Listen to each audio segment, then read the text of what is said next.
Hi everyone, this is the Fly Culture Podcast and I'm your host, Pete Tigers. Some of us might already live in what they consider their fly fishing paradise. Others may dream of living in one of the trout capitals of the world. My guest today upped to move to Montana for a while, and I hope to get a comparison between there and the fishing he does in the Peak District.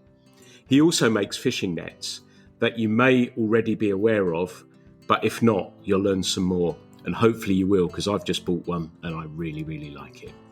I'm pleased to be joined today by Damian Robinson. Damian, great to have you along. How are you doing?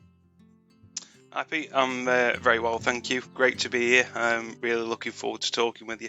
Absolutely, and there's lots to talk about. Your story is a fascinating one, and I can't wait to get stuck into that. But for our listeners, can you just give us an idea of where you're based?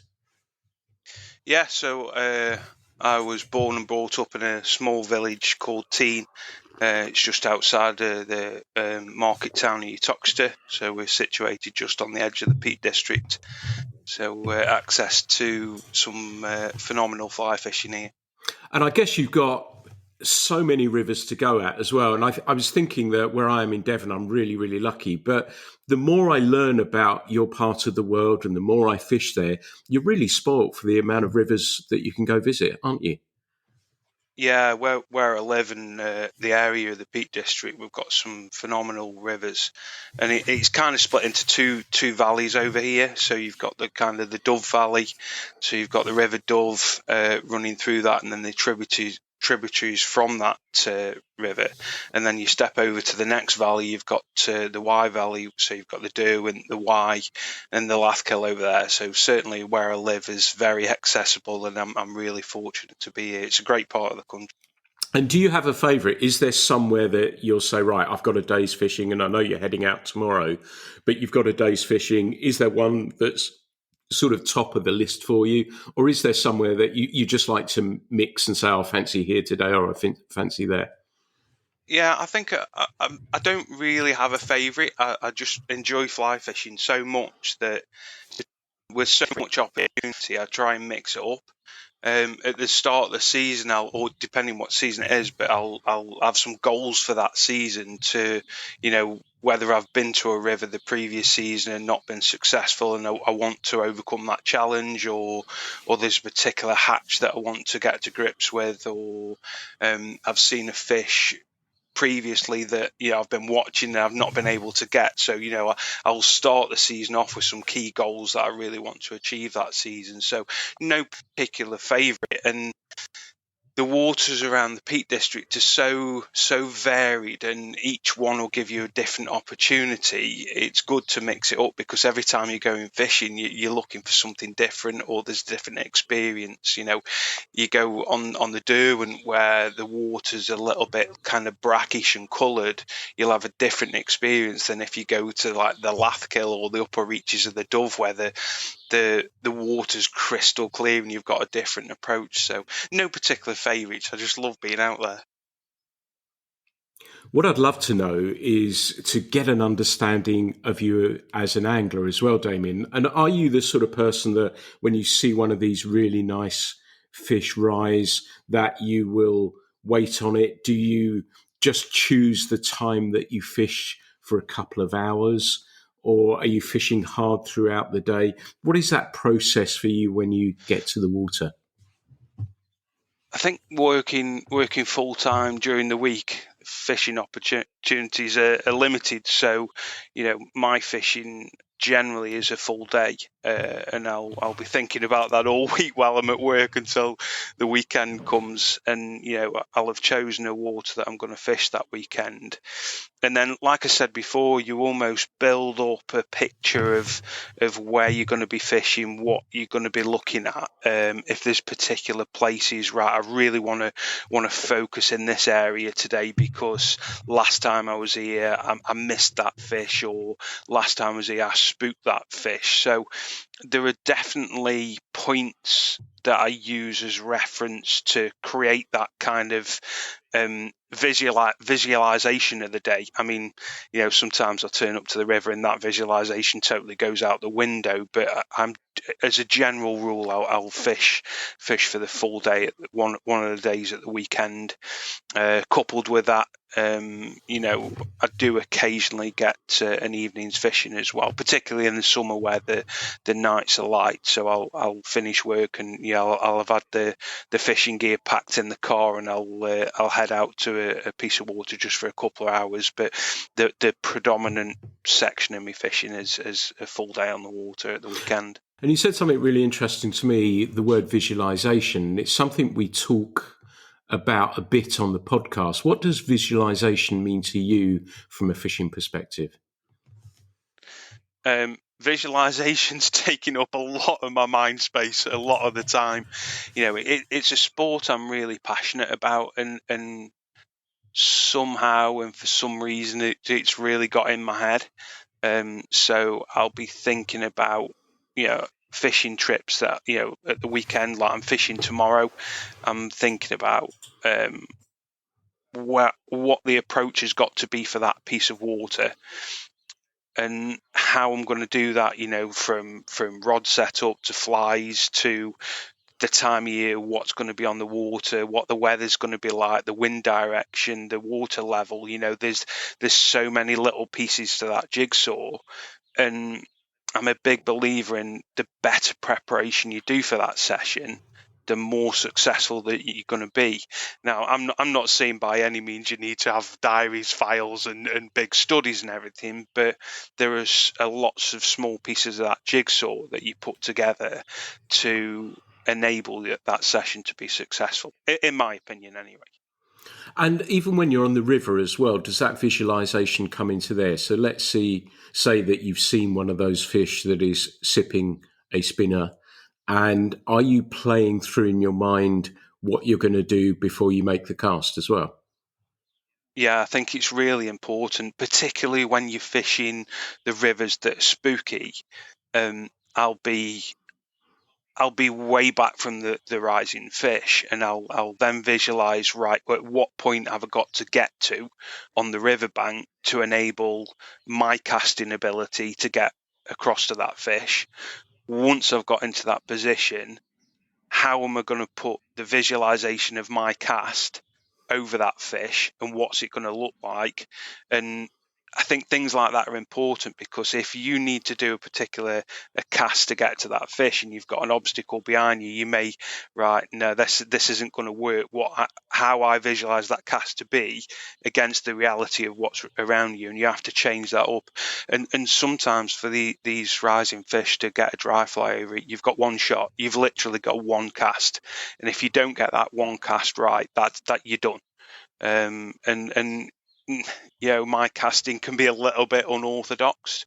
And I was in the car the other day and I was listening to Paul Proctor's podcast with yourself, and he talks about unorthodox casting. And it is that, some of the places that I fish are quite overgrown, and you've got branches and bushes in exactly the wrong place for your fishing. And you have to have the ability to get that fly out without kind of doing fancy casting, and sometimes you just end up dumping line in front of you. I fished a fishery a few weeks ago, and I'd spotted a fish dimpling the surface, and there was absolutely no way I was going to get close enough to the river to be able to get a real castaway. And what I ended up doing, I stripped line off the reel. I got myself into position, and my cast was basically over the left shoulder, loaded the rod, got 6 feet to 7 feet of fly line out. I'd extended my leader to 16 foot and got the cast out, and the fly line landed in the grass.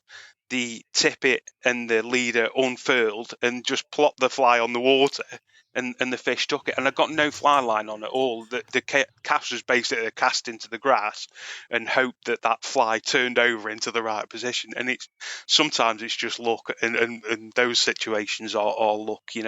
Sometimes you make them, sometimes you don't. Nice. And unorthodox is good.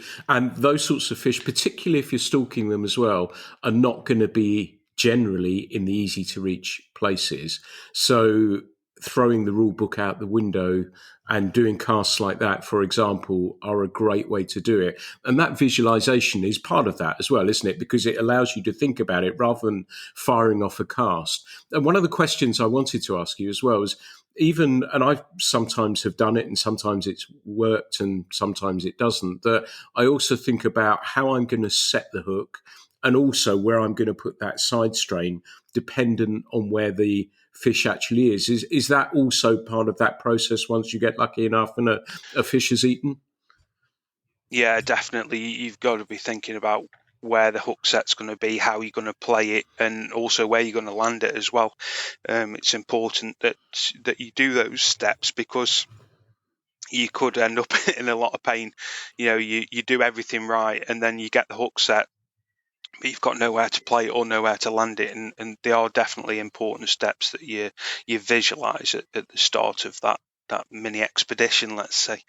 And do you think that means that if you've done that and played it through in your mind, that you're focused on just getting that fly to the right spot because you know how everything's going to hopefully play out, so that you're focused on that?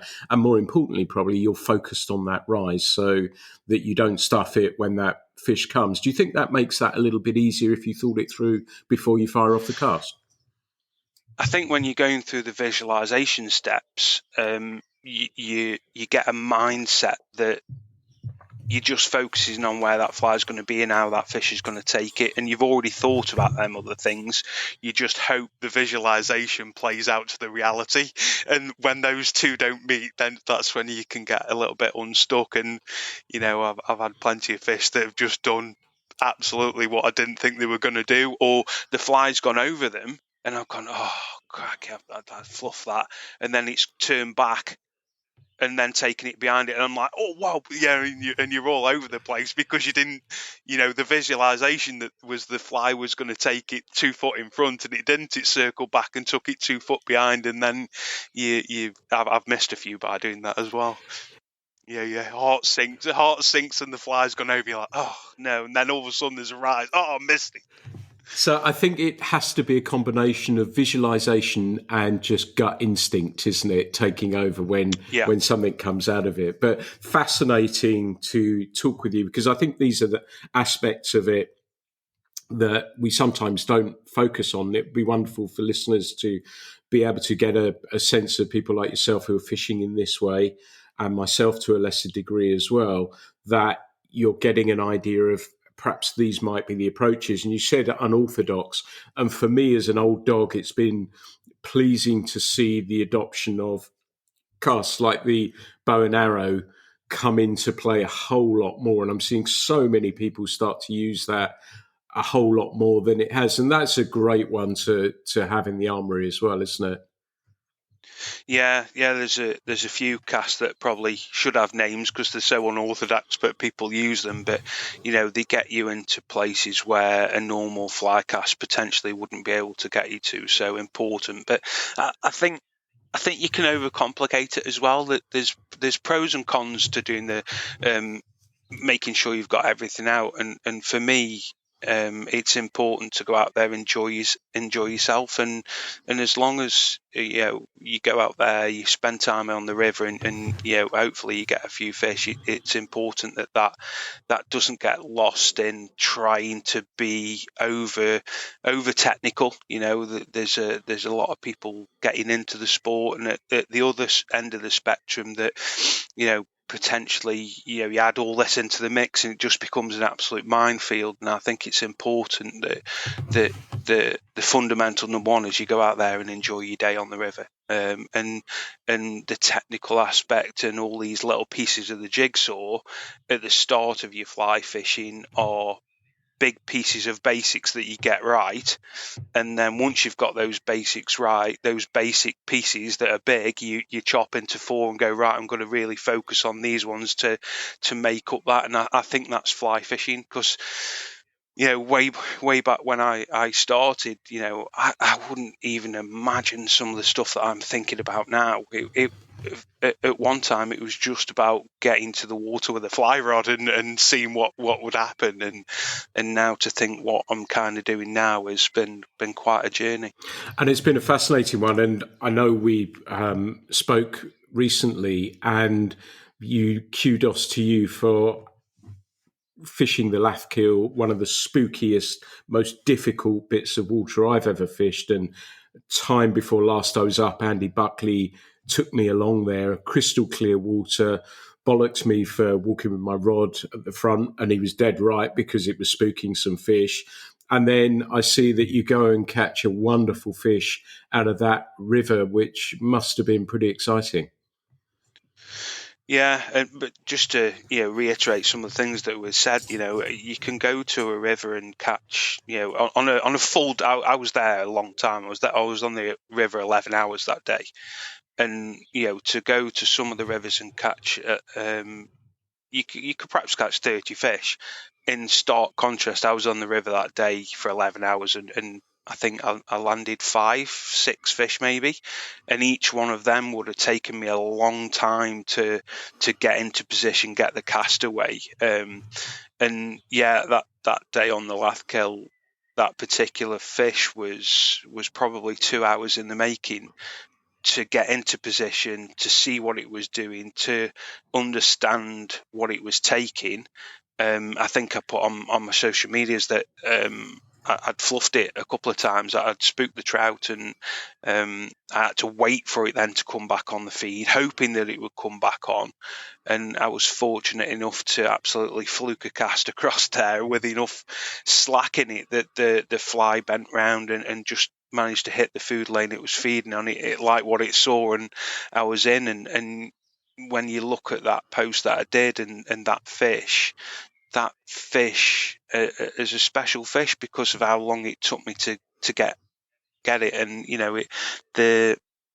the things that I'll look back on and memories that I'll cherish, particularly on a tough river like that. Yeah, that was really impressive. And I know when Andy took me there, he said, I think you might like this. And I bloody loved it.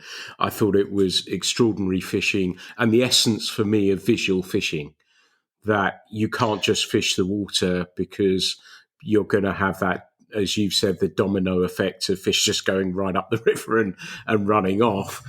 And you just have to spend time, don't you? And it's a real lesson in patience and fishing skill and technique, and the rewards are wonderful. A truly special piece of water. Yeah, definitely. And if you put it into perspective with other rivers, quite often you can go to the river, and if you don't see anything rising, you'll do a bit of prospect fishing, perhaps put a caddis on or a little bit of a bigger olive or something like that, and be casting into the water, hoping that you're hitting a feed lane and a fish comes up. You can't do that on these gin clear rivers, because every time you cast, you're spooking a fish. So you've really got to have that patience and ability to not cast and not just prospect, and really watch for them fish feeding. And when they come onto the feed, getting that cast right and getting a fish, is phenomenal. That club across there in Bakewell, the Peacock Fly Fishing Club, has got some special waters. Yeah, absolutely. I'm hook, line, and sinker on that. And what I loved about that, and I had my friend Ray over, and we were talking about fishing, and we fished together for many, many years.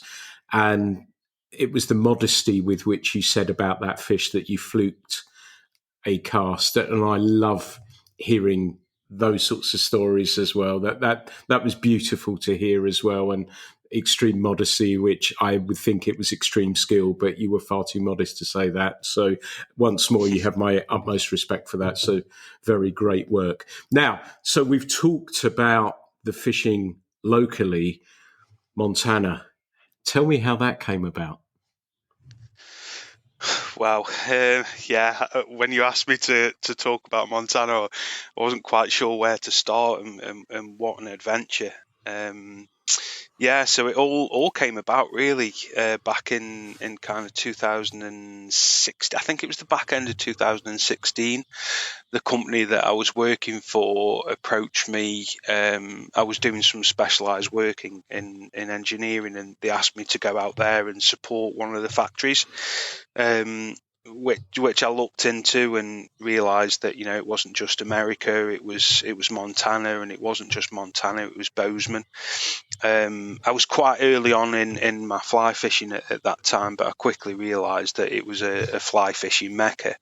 We went out there predominantly for work and the experience of working away and living away, but the fly fishing was an absolute bonus. And I remember going out there. We went out there for what they call like a recce trip, and we flew in the first time. You fly into Bozeman straight over the Rocky Mountains, and it's almost like you're looking out at a film set. It's incredible, and you land into Bozeman, and it's a different world.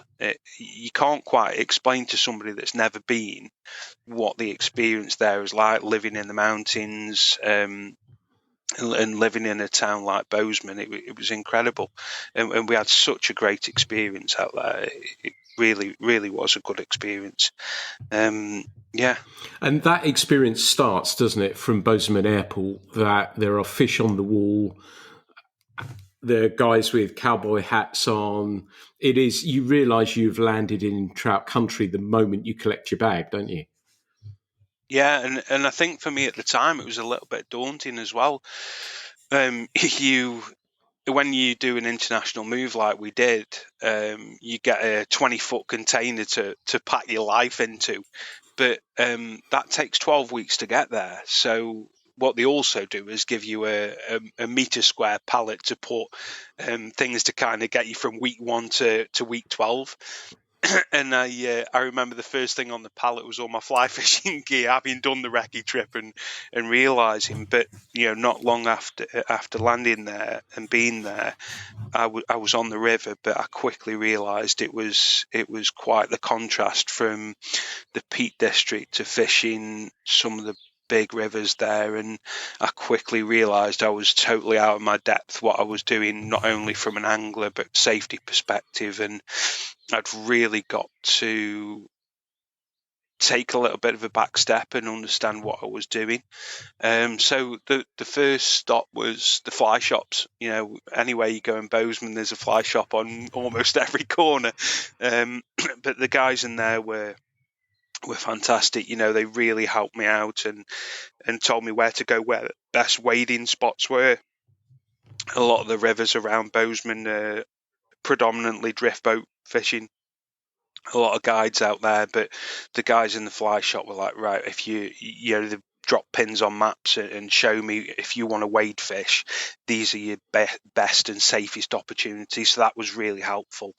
But I found myself a little bit, let's say, lonely on the river, and I needed to connect with some people. And I'm not sure if it's in the UK at the moment, but I remember at the time we used an app called Meetup, and a lot of people move around the States and the US, and they use an app called Meetup where people post events or socials or groups for new people to be a part of. And I remember looking at the Meetup one night, and there was a group called Fly Fishing Bozeman, I think it was called. So I sent them a message, and about 4 weeks into being there, I met up with this group of people in it was I can't remember, Walmart. That was it, Walmart car park.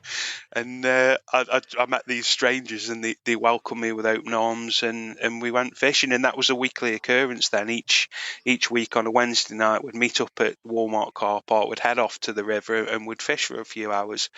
And through that, I met a couple of guys, John Ettigen and Scott Saint-Germain, who became really good friends. And without those two guys, mine and my wife's experience would have been extremely different. They really took on us, and we'd weekly get phone calls to say, oh, this event's going on, do you know about it, will you come with us? And then I'd get calls, we've got the drift boat out this weekend, we want to make sure you're on we've got a seat for you and come with us fishing. Scott used to drive and row all day for me, and I'd fish, and I'd be like, at lunchtime, Scott, maybe I should do some rowing so you could do some fishing. And that wasn't that. His mantra was that I was his guest and he wanted me to have a great experience that day, and he wanted to row for me. And Scott and John just opened the door to so many experiences in Montana for us, and I'd be eternally grateful. Unfortunately, Scott passed away last year, and when John messaged me to tell me, I was deeply upset, and I'll never forget the memories that Scott and John kind of created for me, and me and Claire as well. I think back, particularly Scott. I remember him giving me a call one day, and he was like, I really want to go and fish the Bitterroot River. I was like, right, okay, well, what's the plan? He was like, no, I really want to fish it. I was like, I don't want to row for you, I want to fish it. I was like, okay, well, yeah, I'll learn how to row. And he was like, no, we're going to go and do this trip properly. And we hired a guide, we had a drift boat, and we did. I think we went on the Friday night, and we fished Saturday and Sunday solid from dawn till dusk. Managed to hit the squaller hatch, so that's one of the smaller stoneflies out there, and just absolutely smashed it for 2 days solid.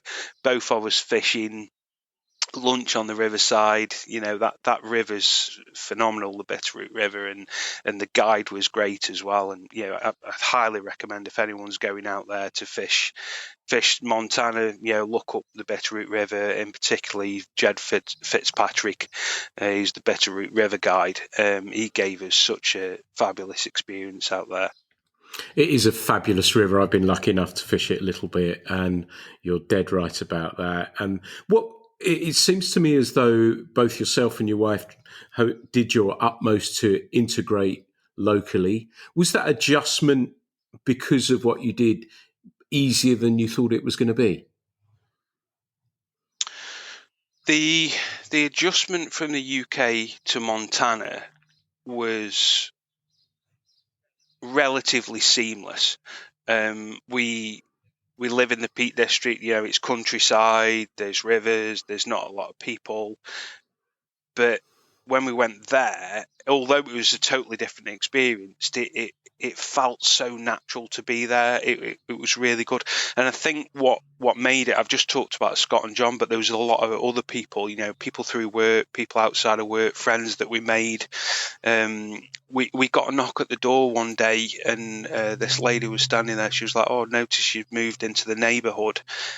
We do a weekly dinner at our house, and we invite the neighbours, just an open house, and we'd really like you to come along, and we want to know about you, we want to know about your experience, and we'd really like you to join us.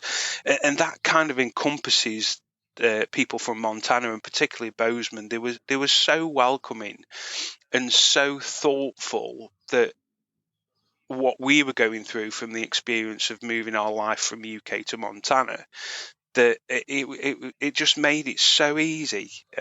You'd go to the supermarket and people were so nice and friendly, and it really helps you when you're in that situation, that you've got people around you that are pretty much strangers helping you and inviting you and making sure your experience is great. So that really helped us along, both me and Claire. That was wonderful to hear. And let's circle back round on the fishing then. You've talked about the Bitterroot. You're in Bozeman, so I guess that must mean the Gallatin must come into it a little bit. And you talked about the size of the rivers as well. Did that mean that you had to look at your approach to the rivers, how you fish them? And was the learning curve much less steep because you had those guys to help you as well? But the difference between the Peak District, was that a really enjoyable one for different reasons? It was extremely difficult at the start. There were very different rivers to fish, and very different rivers to be able to put the same techniques that I was using on Peak District rivers onto those rivers. But like you say, those people around me that were helping me, I'd got the basics. So, I took all my Euro gear out there as well. And at that time, if you think back to kind of 2017, Euro fishing out there wasn't really a thing. There might have been one or two people doing it, but there certainly wasn't many. So I was showing them how to do Euro fishing, and that was a great experience to be able to give them something back and share something that I'd brought from the UK.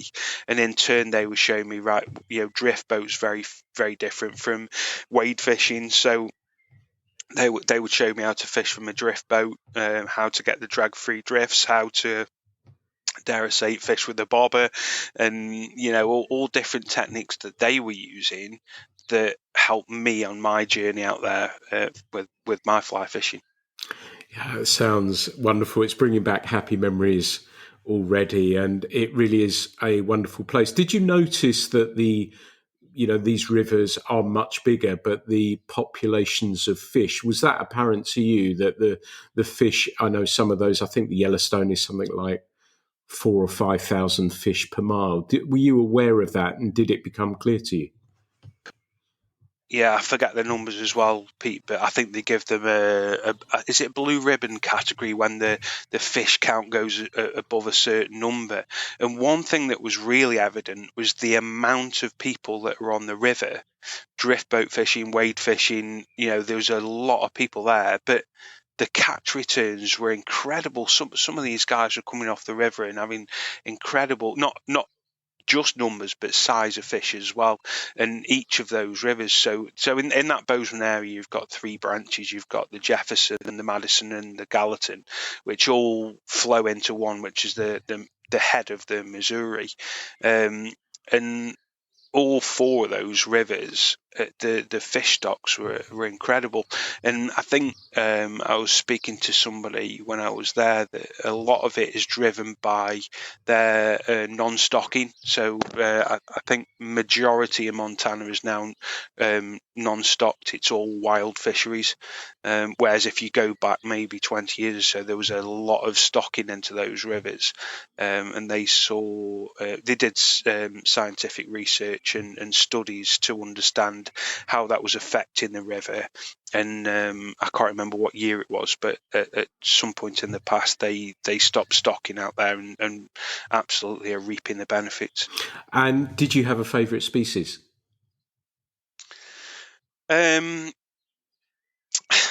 Probably the cutthroat, because they're so different. I really enjoyed catching them. We've got the brown trout here, we've got the rainbow trout on the peacock over at Bakewell, and we've got the grayling, which is similar to the mountain whitefish. So I think it was the cutthroat for me at that time. While I was out there, I really enjoyed catching the cutthroat trout. Yeah. And you mentioned the whitefish there, and to me it seems at times they don't get the love that they, I think, in my humble opinion, deserve, because they're a pretty neat fish as well, aren't they?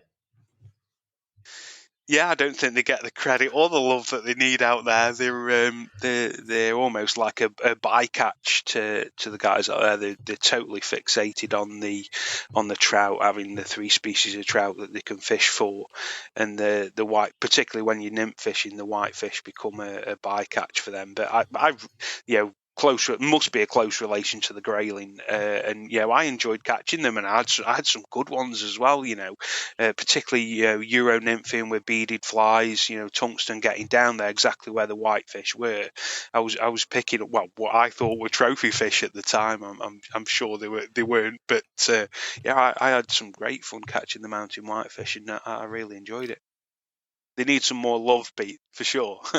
So we'll be the Whitefish Love group.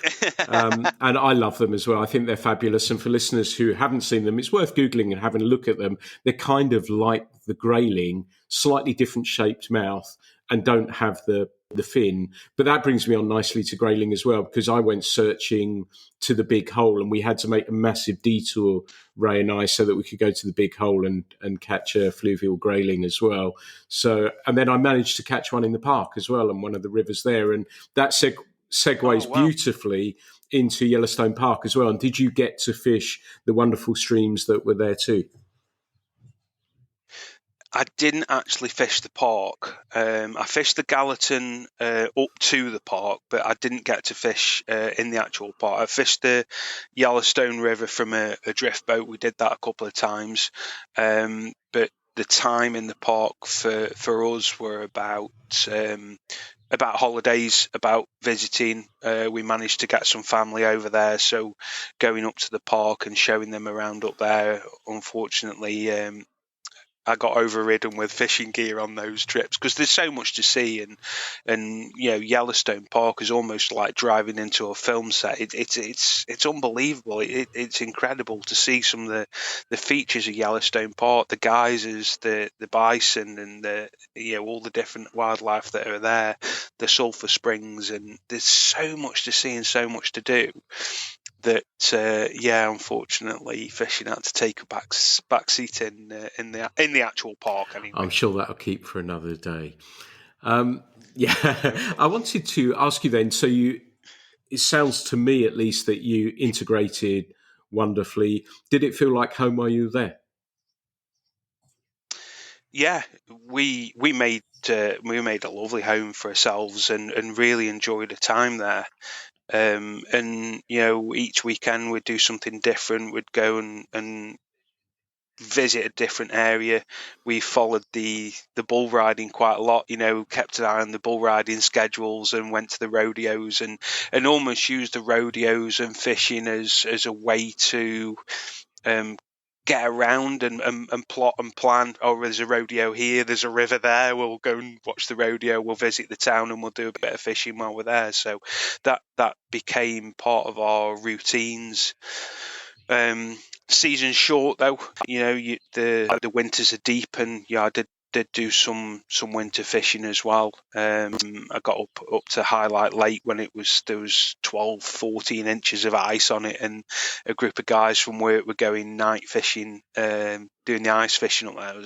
Got an invite, so yeah, of course I'm coming. It's an experience I never did. So on we drives onto the lake in this massive 4x4. I'm like, what are you doing? It was like, well, no, don't worry, this ice is thick enough to take the vehicle. And it was crazy. There was loads of people out there with vehicles on there and getting these big petrol augers out and drilling through the ice to go fishing. And it was a great experience, and I loved it. Unfortunately, we only got to stop there 18 months, and that was cut a little bit short. But that would take us to another chapter. But to be able to say that you did that is wonderful, and it's just wonderful listening to this story, and you did everything so wonderfully. And it seems to me that you're really well placed to look at the culture of fly fishing in the US comparable to the culture of fly fishing in the UK. Are there similarities? Are there differences? If there were any, what were the noticeable ones? That's a little bit of a difficult question to answer, to be honest, Pete. I mean, back when I was in Montana, it was 2017, and you fast forward to 2024 now. I think in the UK alone, there's big differences between that period of time, let alone the two countries. But one standout thing, should I say, is the community, the fly angling community out there was fantastic, and that echoes what we have here in the UK. The community, the club spirit, the helpfulness of people in the fly fishing community here is second to none. I've been involved in different sports and different clubs, all the way through my life, and I can never remember being part of a sport or organisation where people are so friendly, welcoming, and happy to share advice and help each other. Some of the events that I've been to and some of the people that I've talked to, it's echoed right the way from up north down south. The fly fishing community is special and something that we shouldn't take for granted. And like you said about the fly shops as well, and it made me think about when the information and help that you got in Bozeman, and like you said, it's a dangerous place because there's fly shops everywhere, and they're genuinely interested in what you're up to, what you're doing. And I remember the Bitterroot in Hamilton, and walked into the store, bought some flies as I always did, and they gave us some information, said fish the town water, and we thought, oh, we're being thrown some, perhaps this might not be and it was bloody brilliant. It was absolutely fantastic, and it was great. And it sort of reminds me of where you are, and there are other fly shops around as well, but Malin and Green acting as a hub in Bakewell as well for fly anglers. There's a kind of a similarity there as well, isn't there? Yeah, absolutely. Marie and John have done an absolutely fantastic job with Malin and Green. Just past their birthday for when they opened up, and you go into Malin and Green and you're welcomed with open arms and a smile from whoever's behind the counter. And it's really similar to those US fly shops where they're happy to help. The kettle's always on. There's no hard sell. You can go in there and look round. If you want some help and advice, there's always someone there to help and advise you. And they've done a fantastic job and created not only a shop, but a hub where people can go. And some of the events that they've put on in the past couple of years have been well attended and really encompass what Malin and Green are about. It's a great shop and a great asset for the Peak District. Yeah, absolutely. I've enjoyed both visits up there, and it's been, like you say, well attended, great to talk fishing. And I know when I was last up, we got to speak as well. And this is one of the reasons this came around, but also because your story is such a fascinating one. And it doesn't end there either, because what you're doing with your nets, and I wondered if you could tell us a little bit about Living the Dream nets, please. Yeah, I mean, sometimes in your life you just stumble across an accident and things develop from there, and that's pretty much what Living the Dream fly fishing is.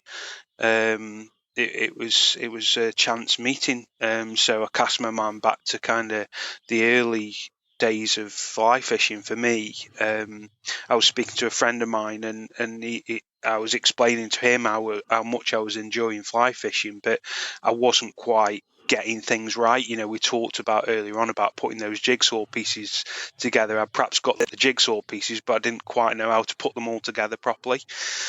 And he recommended one of his friends that was a proficient fly angler, and suggested that I meet up with him and I had a guided day. So I dropped this guy a line. We booked in a session, and I turned up to the river that day to be faced with Glenn Poynton. And for anybody that's met Glenn's a great guy, absolutely fantastic, and so enthusiastic and knowledgeable about fly angling. I couldn't have been teamed up with somebody that fitted the bill so much.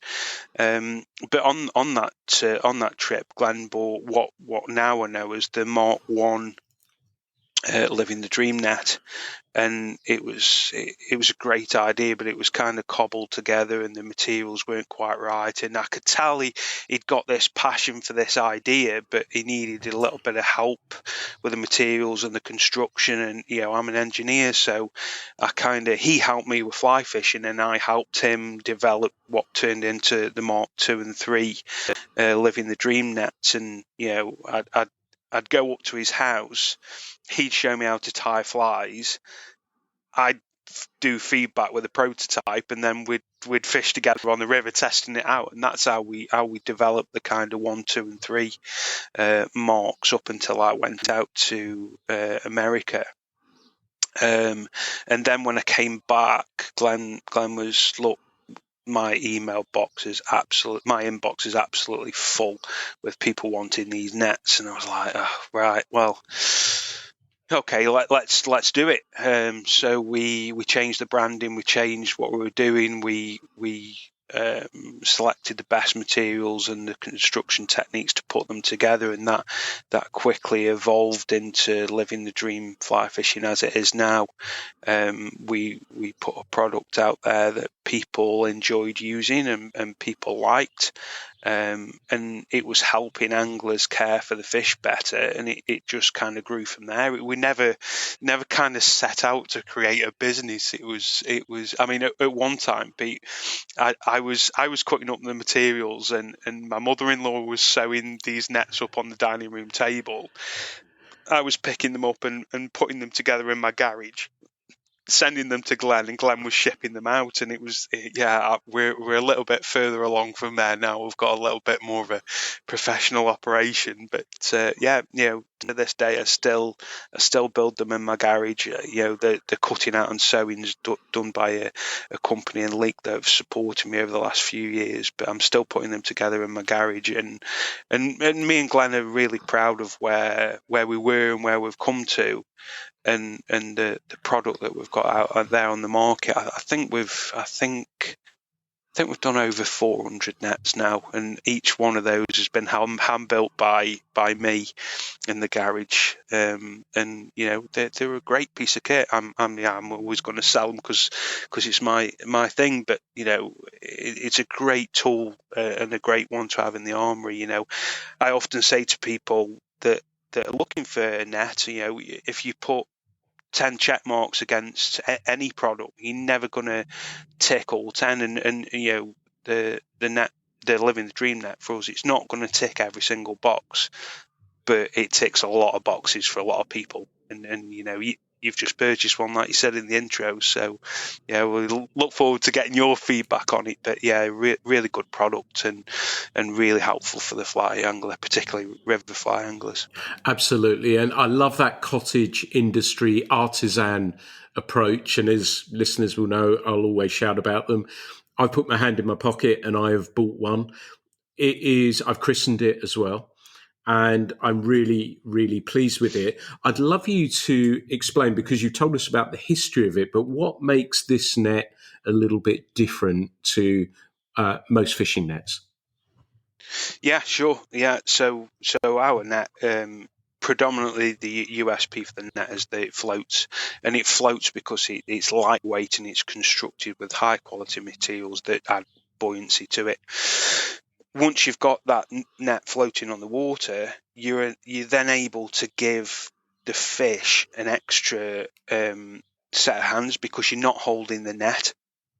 The net's floating on the water with a fish in it, and we've done quite a few tests where you can actually land the fish and take the hook out without the fish actually being out of the water.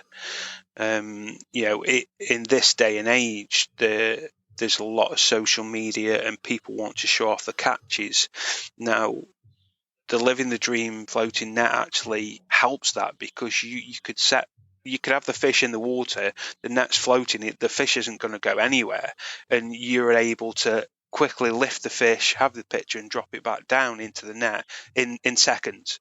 Literally seconds, it's out. And a lot of the pictures, if you look on, I'll say about mine, but if you look on mine, you can still see the water running off the fish as the picture's taken, and then it's back in the net. So it really does help in that way.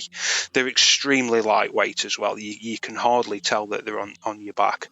And they're rugged, well made, and I think that they're one of the best out there. Nicely said. And the thing you touched on as well is that you're an engineer. Whenever an engineer is involved with something, that means it's properly put together, thought out and constructed, which it is.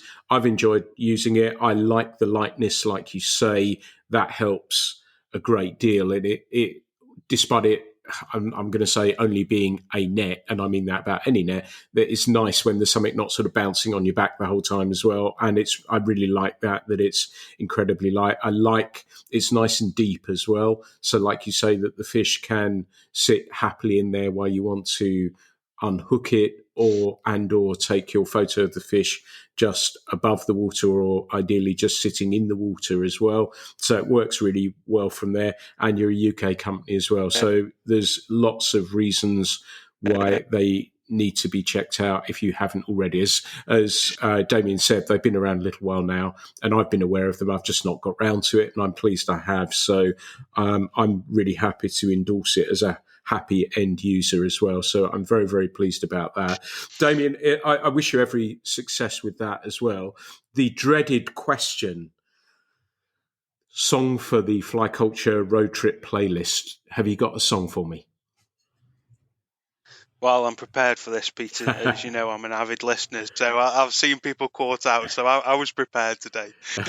This is my little piece of the jigsaw that I'm putting together. I've been listening to a Scottish singer probably for the last 12 months actually, and become a lot more familiar with him. So my track's going to be by Jerry Cinnamon, and it's called Where We're Going, and there's a distinct line in there that I'm sure fly anglers will relate to. Lovely. I will download that one a little bit later.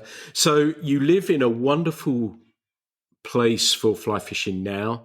You've lived in an amazing place for fly fishing as well.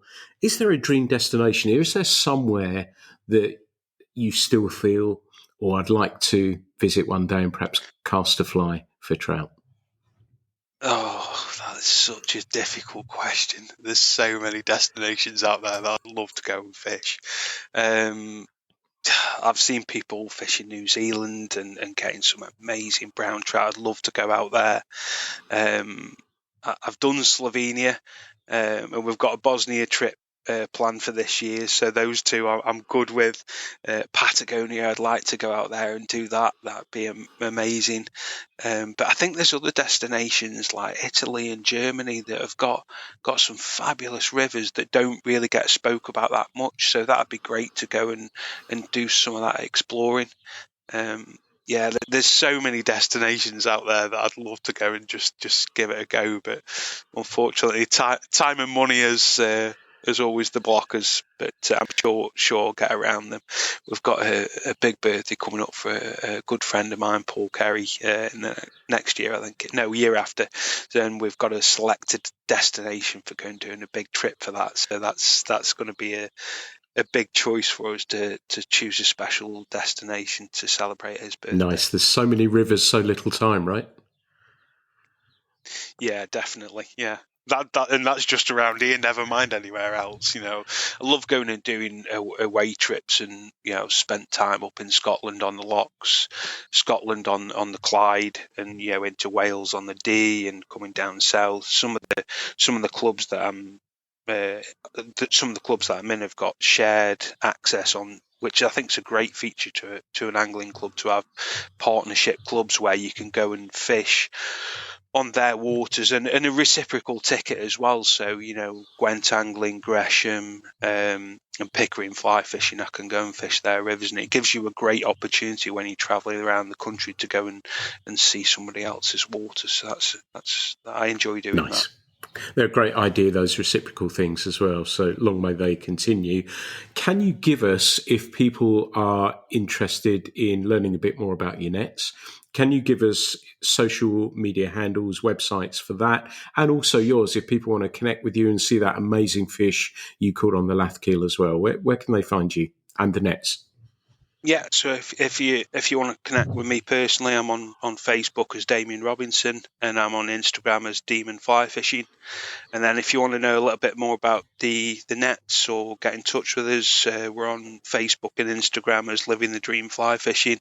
And we've also got a website, which is livingthedreamflyfishing.co.uk. There's a lot of information on there about the nets, sizes, materials, and us. And then there's a link to the web shop if anybody wants to pick one up.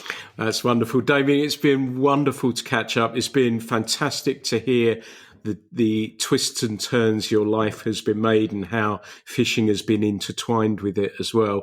I'd like to say a massive thank you for being a guest on the Fly Culture podcast today. Thanks for having me, Peter. It's been fantastic. I really look forward to doing this with you, and it's been great. I've really enjoyed telling my story, and I hope that comes across to everyone out there. So thanks very much for having me.